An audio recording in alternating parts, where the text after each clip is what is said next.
A low growl cut through the silence. Not Anika S. I froze, heart slamming against my ribs. Another growl, pain this time, followed by the metallic snap of something heavy. Bear trap. I knew the sound too well. I'd removed enough of them from wildlife and, occasionally, careless wolves. Damn it, I muttered, breaking into a run.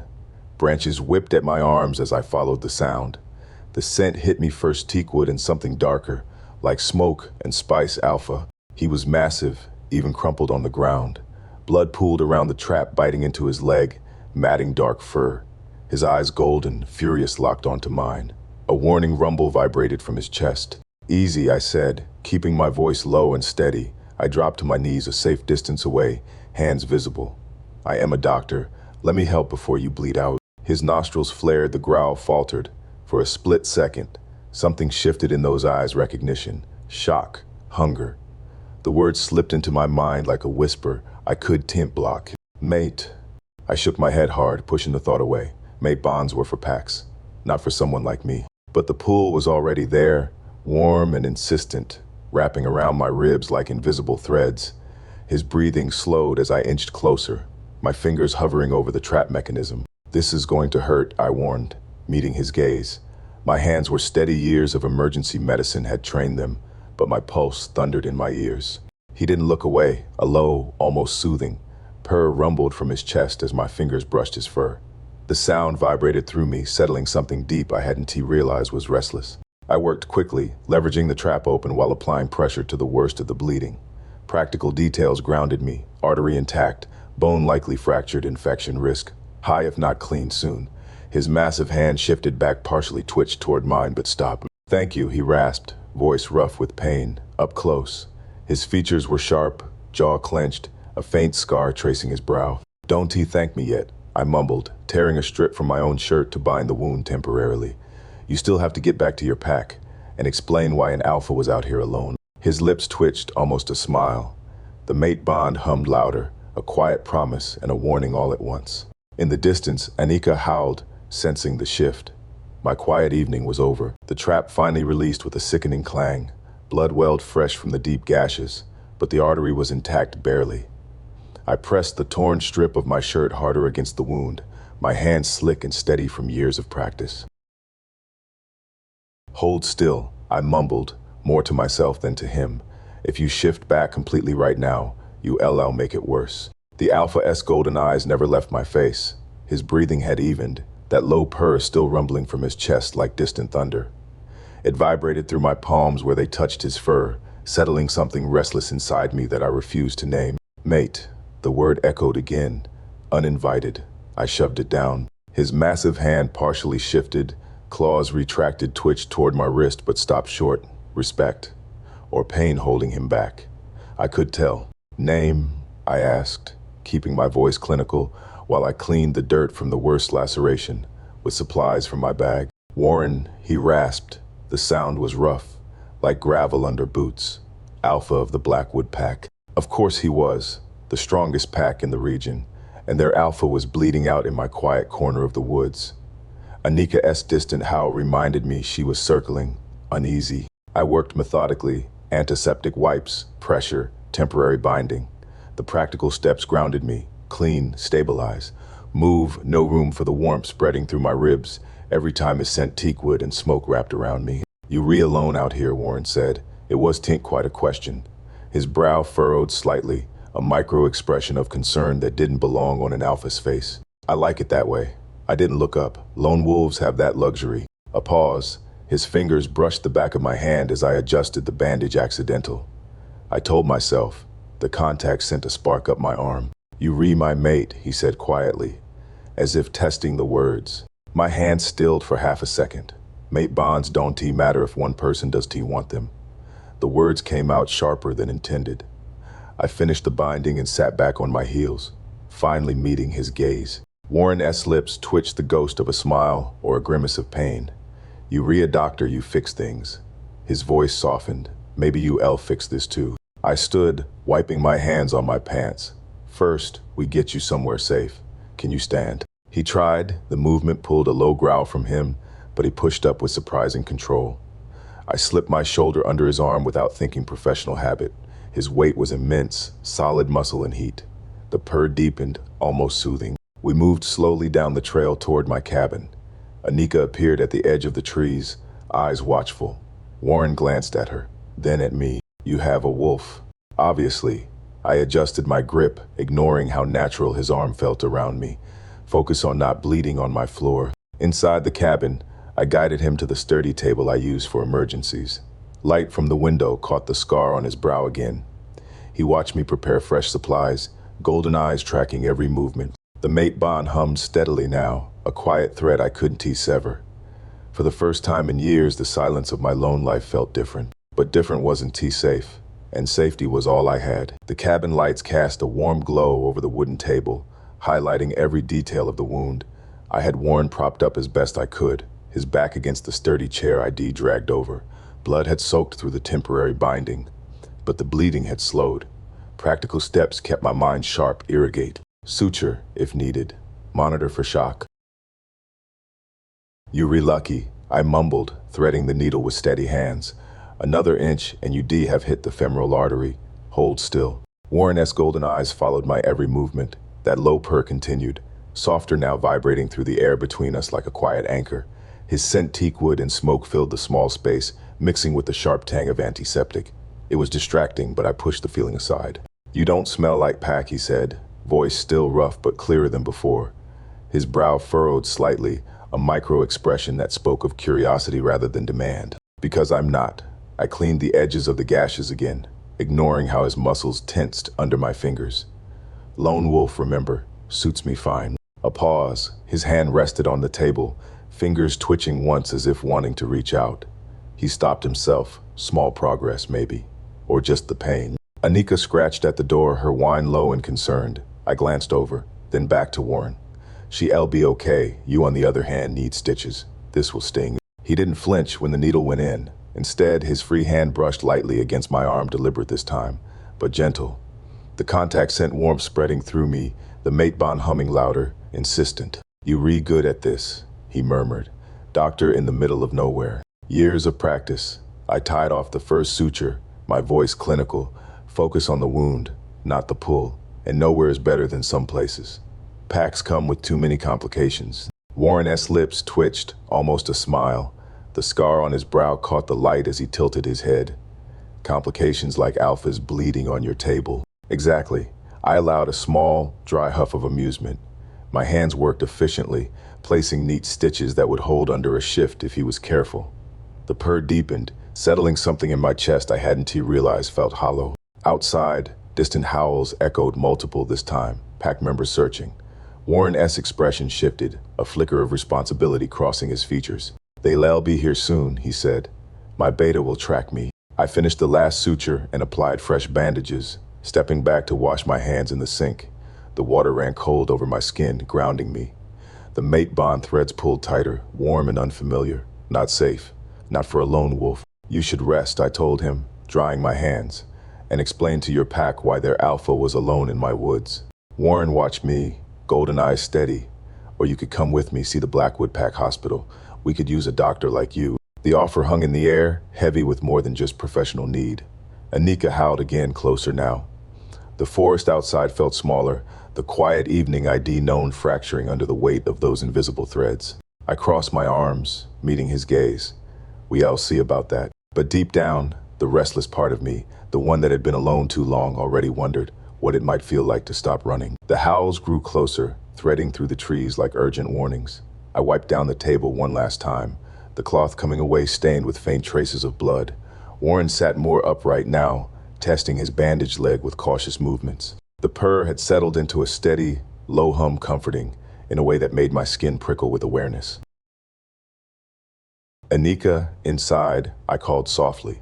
My wolf slipped through the door, silver fur brushing my leg before she settled in the corner, eyes fixed on Warren, protective, curious. "You named her after the moon goddess," Warren noted. His voice carried less pain now, but that golden gaze still tracked me as I moved about the cabin, restocking my bag out of habit. I shrugged, mumbling under my breath. Seemed fitting. "She runs free when I can tee." The words slipped out before I could catch them, Too personal. I busied myself with a fresh IV bag, checking the drip rate even though he probably didn't need it yet. Practical actions kept the mate bond's pull at bay. Warren shifted slightly, wincing. You've done this before, for others outside your pack. People get hurt, packs or not. I adjusted the line, my fingers steady despite the warmth spreading from his proximity. Teak wood and smoke wrapped around me again, mixing with the sharp scent of antiseptic. Does Teak mean I want to join one? His hand rested near mine on the table, close enough to feel the heat, but not touching. A deliberate choice. The micro-expression on his face softened, brow relaxing, just a fraction. Small progress in respecting boundaries, perhaps. The door rattled with a knock, firm, authoritative. Warren S. head lifted. My beta. Let him in. I hesitated only a moment before opening the door. A tall man with dark hair and alert eyes stepped inside, scanning the room before focusing on Warren. Relief flickered across his features, followed by surprise at seeing me. Alpha, we tracked your scent. His gaze moved to my medical bag, then the bandages. You read the doctor from the Edgelands. Yara, I supplied, keeping my tone professional. He LL need monitoring for infection. No shifting for at least 24 hours. The Beta Charlie, I learned from their brief exchange, nodded respectfully, but tension lingered in his posture. Outside, more wolves moved through the underbrush. The quiet of my cabin fractured further. Warren caught my eye as Charlie helped him stand. Come with us. The pack hospital has better equipment, and you'd be safe there. Safe. The word hung heavy. The mate bond tugged insistently, warm threads weaving through my ribs. Anika whined softly, sensing the shift. I crossed my arms, fingers digging into my sleeves, a small grounding repetition. I'll think about it, I said finally. But as they moved toward the door, Warren S. limped, slight yet controlled. I felt the pull of something larger than my lone woods, different, unsettling. And for the first time, the silence waiting after they left felt heavier than the howls outside. The journey through the woods was slow, each step measured against Warren's injury.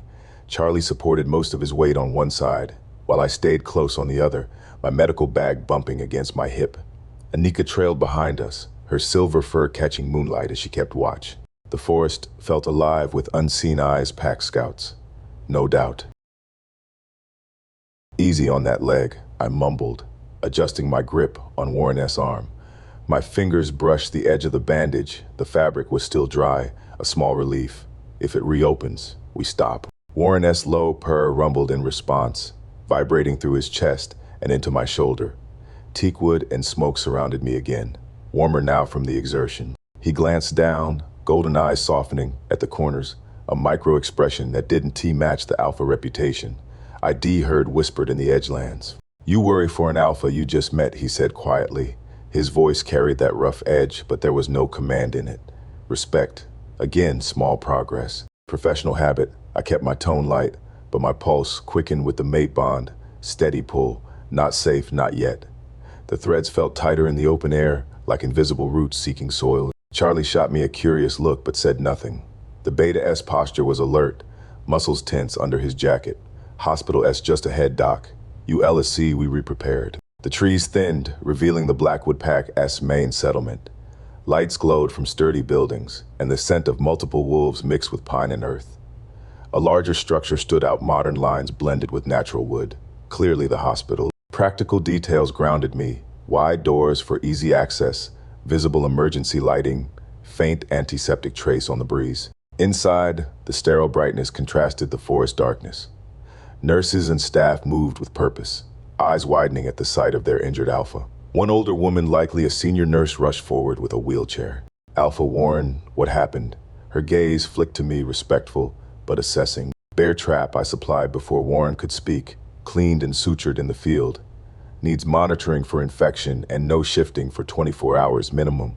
Strong antibiotics, elevation, pain management is needed. Warren eased into the wheelchair with a controlled grimace, his hand brushing mine once more as he settled.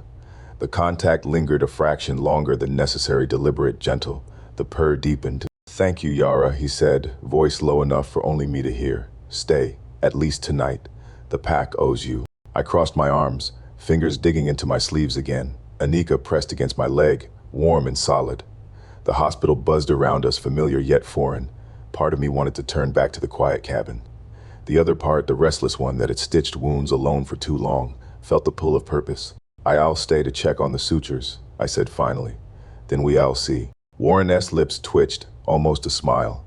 In the bright lights, the scar on his brow stood out sharper, a reminder of battles past. The mate bond hummed between us, warm and insistent, as nurses wheeled him toward a private room. The silence of my lone life felt farther away, with every step down the sterile hallway, different, unsettling, and quietly, undeniably, a little less lonely. The private room smelled of clean linen and faint antiseptic, a familiar comfort that eased the knot in my chest. I stood by the window, arms crossed, watching nurses hook Warren up to monitors. Anika lay curled at my feet, her silver tail twitching occasionally as she adjusted to the new sense. Blood pressure stable, a young nurse reported, glancing at me with quiet respect. Your field sutures look excellent, Dr. Yara. I nodded, mumbling under my breath. Keep the elevation consistent. Change the dressing in 4 hours, unless there's seepage. Practical instructions grounded me amid the hum of machines and the steady presence of Warren's gaze. He reclined against the pillows, the hospital gown doing little to hide the broad lines of his shoulders. That low purr returned whenever I stepped closer to check the IV line, subtle, almost soothing. Teak wood and smoke cut through the sterile air, wrapping around me like an uninvited embrace. You re-hovering, Warren said, voice low and rough with a hint of amusement. His brow lifted slightly, a micro-expression that softened the alpha sharpness. Professional habit, I replied, adjusting the drip rate one last time. My fingers brushed the edge of the bandage. The skin around it was warm but not feverish. And you my patient, for now. Charlie lingered by the door, exchanging quiet words with another beta before nodding to Warren. Perimeter as secure, Alpha, no signs of trouble tonight. Warren's hand rested on the bed rail close enough that I could see the faint scars on his knuckles. He didn't reach out, respecting the space I decarved. Small progress. The mate bond threads pulled gently, warm and persistent, stirring that restless hollow ID carried for years. You fit here, he murmured when the nurses stepped out. The staff already listens to you. I huffed a dry laugh, fingers digging into my sleeves. They listen because I know what I'm doing. Does it mean I belong? Anika lifted her head, pressing her muzzle against my leg. Outside the window, pack members moved under the lights, patrols, quiet conversations. The settlement felt alive, purposeful, different from my isolated cabin. Warren shifted slightly, wincing as he tested the leg. The purr deepened, almost apologetic. Stay longer, check on me tomorrow. The pack could use your skills. The offer hung between us, heavier than the monitor's steady beeps. I met his golden eyes, noting the way they tracked my face, not demanding, but hoping. The bond hummed louder, a quiet promise of connection I was too sure I wanted to test. I'll stay until morning rounds, I said finally. Then we'll see. As I turned to leave for a nearby guest room the nurses had prepared, Warren's voice followed me softly. Thank you, Yara, for more than the sutures. The door clicked shut behind me. In the quiet hallway, the weight of the day settled. The silence I'd known felt farther away, replaced by the faint echo of howls in the distance and the warm pull in my chest. Different, unsettling, and quietly, a little more alive. The guest room was quiet, the kind of sterile calm that hospitals wore like a second skin. I sat on the edge of the narrow bed, Anika curled at my feet, her steady breathing the only sound breaking the low hum of distant monitors. Sleep refused to come. Every time I closed my eyes, the mate bond threads tugged gently, warm, persistent, like a hand I could quite shake off. I slipped back into the hallway, medical bag over my shoulder out of habit. The night nurse looked up from her station, offering a small nod of recognition. He's stable, doctor, resting. Still, I moved toward Warren's room. Professional habit, I told myself. The door was slightly ajar, soft light spilling into the corridor. I pushed it open, quietly. Warren lay propped against the pillows, golden eyes open and alert despite the late hour. The purr started low the moment I stepped inside, subtle, almost questioning. Teak wood and smoke wrapped around the sterile air again, familiar now in a way that unsettled me. Could T sleep, he asked, voice rough with fatigue but gentle. His brow lifted slightly, that micro-expression carrying quiet concern rather than command. Checking sutures, I mumbled, crossing to the bedside. My fingers worked efficiently, lifting the edge of the bandage. Skin warm, no excessive swelling, stitches holding clean. Practical details kept my mind anchored. Looks good. No signs of infection yet. He watched me, not moving, giving space. His hand rested on the blanket, close but not reaching. Small progress again. The mate bond hummed between us, warmer in the quiet night, stirring memories of empty cabins and lone runs. "You don't have to stay," he said softly, "but I'm glad you did." I huffed a dry breath, adjusting the IV line one last time. "Don't he get used to it, Alpha. I'm not pack material." Warren S. lips twitched, the ghost of a smile. The scar on his brow caught the dim light as he tilted his head. "Yet here you are, fixing what is broken." Anika had followed me in, pressing her silver head against the bed rail. Warren S. fingers brushed her fur lightly, careful, respectful. She didn't pull away. The sight pulled at something in my chest, a quiet crack in the walls I built. Outside the window, distant howls echoed patrols, steady and vigilant. But beneath them, something sharper lingered in the wind, a foreign scent trace that made Anika's ears twitch. I frowned, filing it away for morning. "Get some rest," I told him, stepping back rounds at dawn. As I reached the door, his voice followed, low and steady. "Yara." I paused, without turning. "The bond, it doesn't have to be a trap." The words hung in the sterile air, warm and heavy. I closed the door softly behind me, fingers digging into my sleeves. The hallway felt longer on the way back, the silence of my lone life now threaded with new echoes. Different, unsettling, and carrying the faint promise of something I was ready to name. Dawn light filtered through the hospital blinds, casting soft stripes across the floor.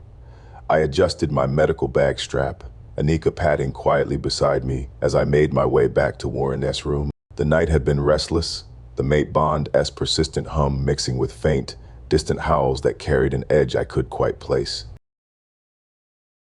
The night nurse handed me the chart with a respectful nod. "No fever.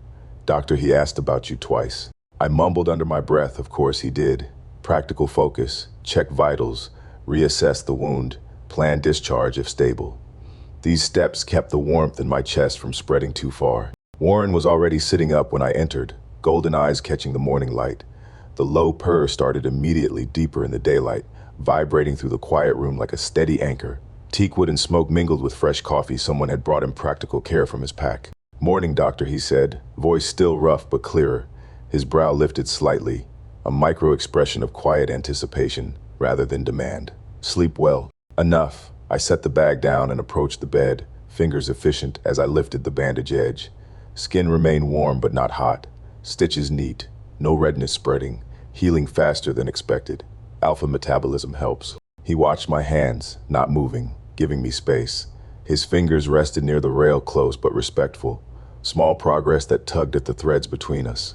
Anika settled by the bed again, allowing his hand to brush her fur once more, tentative and gentle. "You re-thorough," Warren murmured, "even for a lone wolf who claims she doesn't belong." I huffed a dry laugh, adjusting the dressing with fresh supplies. "Thorough keeps patience alive. Belonging is optional."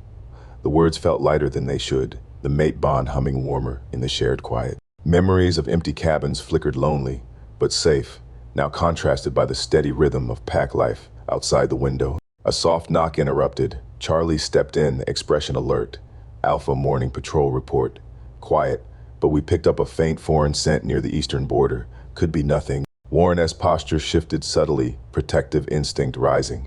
Yet he glanced at me first. The purr softened, almost reassuring. "I'll check it. Yara, you'll be safe here." I crossed my arms, fingers digging into my sleeves. I'm not worried about safety. I'm worried about overprotectiveness becoming a habit. The mumbling slipped out, half to myself. Warren S. lips twitched, the ghost of a smile. Noted respect earned, not demanded. The words settled between us, a small but meaningful step. Outside, pack members moved through their routines. Nurses changing shifts, warriors training at a distance. The hospital felt alive with purpose, pulling at that restless part of me I'd long ignored. I finished the notes and stepped back. "Rest the leg today. I'll check again this afternoon." As I reached the door, Warren S. voice followed, low and steady. "Stay for rounds, Yara. The staff could learn from you." The invitation hung warm and heavy. Anika pressed against my leg and I felt the quiet shift again, different, unsettling, and slowly, undeniably, a little more like home. Mid-morning light filled the hospital corridors as I made my way through a quick tour with one of the senior nurses. Anika stayed close, her silver coat brushing against my leg with each step. The facility was well equipped, more than I expected for a pack hospital, with organized supply rooms and a small operating theater that spoke of practical preparedness. Dr. Yara, the staff is already talking about your field sutures, the nurse said, her tone carrying quiet admiration. Alpha Warren insisted we learn from you if you be willing. I mumbled under my breath, adjusting my bag strap. Willing is a strong word, yet the professional pull was there, familiar and grounding, amid the new scents of multiple wolves and sterile cleanliness. Warren's room door stood open when I returned. He was standing cautiously by the window, testing weight on the injured leg. The purr rumbled low the instant. He sensed me warm steady, like a current beneath still water.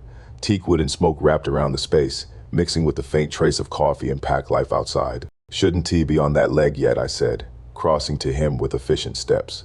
My fingers checked the bandage again, noting the reduced swelling. Practical details, circulation good, no heat spikes. Sit down before you undo my work. Warren complied without argument, lowering himself to the bed edge. His golden eyes tracked my face, a micro-expression of quiet gratitude softening the sharp lines of his jaw. You rewrite. As usual, no command, just acceptance.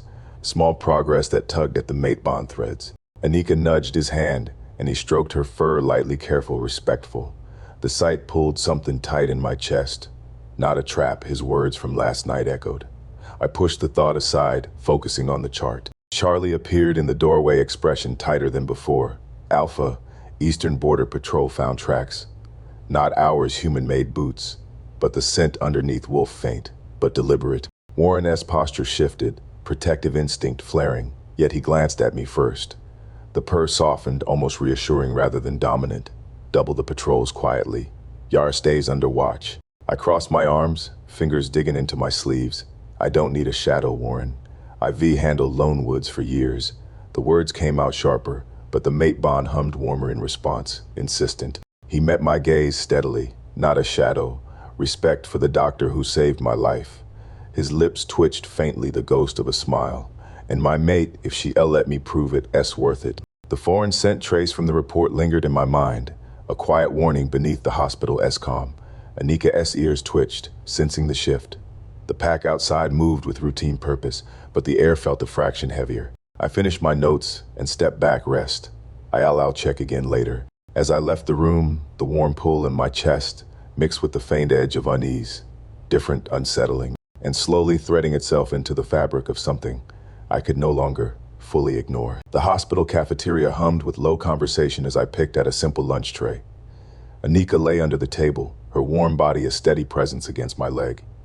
The food was better than my cabin staples, fresh bread, roasted vegetables, but the weight of unfamiliar eyes still prickled my skin. Nurses nodded respectfully when they passed.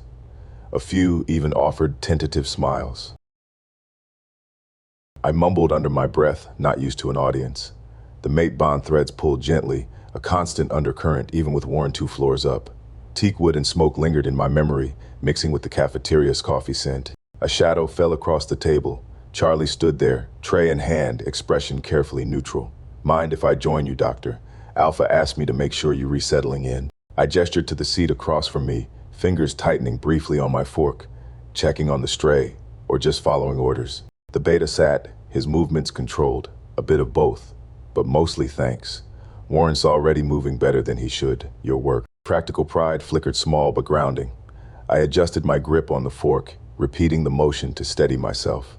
Standard field care, he's the one healing fast. Charlie studied me for a moment, then lowered his voice. That foreign scent from the border. We found another set of tracks this morning. Deliberate, circling but not crossing. Warren wants extra eyes on you without making it obvious. I crossed my arms, fingers digging into my sleeves. I don't need babysitters. I've survived lone for years. The words carried more edge than intended, but the mate bond hummed warmer in response, almost soothing. Anika lifted her head, ears alert. He's not commanding, Charlie said quietly. He's learning. Never seen him give space like this before. The admission settled between us. I finished my meal in thoughtful silence, the practical details of the day rounds, charts, a quick consult with a nurse on wound protocol keeping the restless pull at bay. Yet every hallway glance toward Warren's room direction reminded me of the invisible threads. Later, back in his room for afternoon check, Warren was seated by the window, leg elevated. The purr started low and steady the moment I entered, vibrating through the space like a quiet welcome. Golden eyes tracked my approach, a micro-expression of relief softening his features. Sutures still holding, I reported, hands efficient on the bandage. Skin warm, healing progressing nicely. You can try short walks tomorrow, but no weight bearing without support. Warren's hand rested near mine on the bed, rail close, respectful. Thank you for staying. For everything. His voice was rough, but gentle. No demand behind it. Small, meaningful progress. Anika nudged closer, allowing his careful stroke again. The sight tugged at my chest outside. Patrols moved with heightened alertness, a subtle shift in the pack-s rhythm. The foreign scent lingered in my thoughts like an uninvited shadow. I stepped back mumbling, Dante push it alpha, even you have limits. Warren's lips twitched, almost a smile. The mate bond hummed deeper, warm and insistent. The hospital felt less foreign with each passing hour different, unsettling, and carrying threads of connection. I was no longer entirely sure I wanted to sever. Afternoon light slanted through the hospital windows, warming the sterile surfaces. As I reviewed a few patient charts at the nurse's station, Anika stayed curled nearby, her presence a quiet anchor amid the growing rhythm of pack life. The staff moved with efficient purpose, occasionally glancing my way with a mix of curiosity and respect. I mumbled under my breath, flipping a page, not my charts, not my problem. Yet the professional itch was there, old habits from lone practice, now stirred by better resources and more hands. Warren's room drew me back for the scheduled check. He was seated by the window again, leg carefully elevated, golden eyes lifting the moment I entered.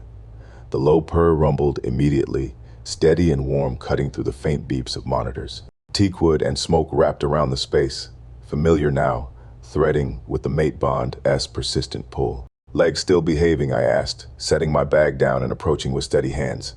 I lifted the bandage edge, noting the clean lines of healing tissue. Practical details grounded me, reduced swelling, good color, alpha resilience evident. Progressing well, you can start short, supervised walks tomorrow. Warren watched my fingers work, not reaching out but letting his hand rest near mine on the rail close enough for heat to register, respectful in distance. A micro-expression softened his jaw, the scar on his brow catching the light. Only because you here to keep me in line. I huffed a dry laugh, adjusting the dressing with fresh tape. Dante mistake professional oversight for something else, alpha. The words carried lighter humor than before, the bond humming warmer in response. Anika nudged closer, accepting another gentle stroke from him. The sight tugged at that hollow place in my chest, memories of silent cabin evenings, contrasting the low hum of activity outside. Charlie appeared briefly in the doorway, exchanging a quiet nod with Warren before stepping back, extra presence without overt shadowing. Border update, Warren asked him, voice low. Another trace, alpha, closer this time, but no breach. Charlie's tone stayed measured, eyes flicking to me with subtle caution. I crossed my arms, fingers digging into my sleeves. If there's real trouble, hiding it 1T help. The mumbling slipped out, half to myself. The mate bond threads pulled tighter, a quiet insistence against my lingering walls. Warren met my gaze steadily, the purse softening, not hiding, assessing, and keeping my doctor safe while she decides if this place fits. No command, just that emerging gentleness, small but steady progress in the redemption arc I hadn't asked for. I finished the notes and stepped back, the hospital's routine buzzing faintly beyond the door. Patrols moved with heightened alertness, a subtle shift in the air, different from my woods, unsettling in its pull, and threading deeper into the quiet currents I could no longer pretend weren't changing me. Evening settled over the pack hospital, softening the sharp edges of fluorescent lights into warmer tones. I organized a small supply cart at the nurse's station, Anika resting nearby with her silver head on her paws. The routine felt strangely familiar, stock checks, dosage adjustments, quiet consultations, yet layered with the constant undercurrent of watchful eyes and that persistent mate bond hum. I mumbled under my breath, straightening a stack of gauze one more day. Then back to the cabin. The words lacked their usual conviction. Teakwood and smoke seemed embedded in my senses now, even when Warren was in the room. He waited in his usual spot by the window when I arrived for the final check of the day. The purr rose immediately, low and resonant, vibrating through the quiet space like a question and an answer combined. Golden eyes met mine with that emerging softness, the scar on his brow less stark in the dimming light. Still hovering, Dr. Warren asked, voice rough but laced with quiet humor. His hand rested on the arm of the chair close, but never crossing the invisible line I'd drawn. Final rounds, I replied, keeping my tone clinical as I examined the leg. The sutures held strong, healing accelerated by his alpha nature, Practical steps, gentle palpation, checking range of motion, noting no fever. You re-clearing faster than most. Tomorrow we can discuss light mobility. Warren S. brow lifted slightly, a micro-expression of relief, mixed with something deeper. He didn't reach for me, but the warmth from his proximity stirred the threads between us. Anika approached him again, accepting a careful scratch behind the ears. The sight tugged harder at my chest, this alpha learning gentleness, my wolf accepting it. Charlie knocked softly before entering, his posture tighter than earlier. Alpha, the eastern traces multiplied. 2 scouts caught a glimpse, unfamiliar wolf, lone but purposeful. No aggression yet, but they retesting boundaries. Warren S. jaw tightened briefly, protective instinct flaring, yet he turned to me first. The purr softened, almost apologetic. We'll handle it. Yara, I'd prefer you stay within the main buildings for now. I crossed my arms, fingers digging into my sleeves in that familiar grounding motion. IV faced worse in the lone woods. Don't start wrapping me in pack protocol. The mumbling followed, not your responsibility, but the mate bond hummed insistently, warm and insistent against my resistance. Not protocol, Warren said quietly, respect, and a request from the man whose life you saved. His lips twitched, the ghost of a smile that didn't quite mask the concern in his eyes. Small, steady progress. The room fell into a weighted silence broken only by distant howls from patrols. The hospital's calm now carried an underlayer of tension, like storm clouds gathering beyond the tree line. Anika S. ears flicked toward the window, sensing the shift. I finished my notes and stepped back, the weight of the day and the unseen threat settling heavier, different, unsettling, and pulling me deeper into currents I was starting to navigate, whether I admitted it or not. Night had fully claimed the pack settlement, turning the hospital corridors into hushed pathways lit by soft overhead lights. I lingered at the nurse's station longer than necessary, reviewing notes that didn't truly require my attention. Anika pressed warm against my leg, her silver fur a familiar comfort as unfamiliar howls drifted through the windows. Patrols doubled, tension simmering beneath the routine. I mumbled under my breath, capping my pen. Just one more check. Professional duty. The mate bond threads tugged steadily, warmer in the quiet hours, refusing to let me retreat fully into old habits. Warren S. room was dimly lit when I entered. He sat up in bed, golden eyes alert despite the hour. The low purr began the moment. The door clicked shut, resonant and soothing, wrapping around the space like teakwood and smoke made audible. It eased something in my chest I hadn't realized was clenched. Late for rounds, doctor, he said, voice rough with fatigue, but carrying that emerging gentleness. His brow lifted slightly, a micro-expression of quiet pleasure rather than expectation. Could tea settle? I admitted, approaching to check the leg one final time. My fingers moved with practiced efficiency, bandage secure. Healing advanced, no signs of setback. The warmth of his skin under my touch sent a small jolt through the bond. You should be sleeping. Warren S. hand rested near mine on the blanket, close but respectful. Hard to sleep when the bond keeps pulling.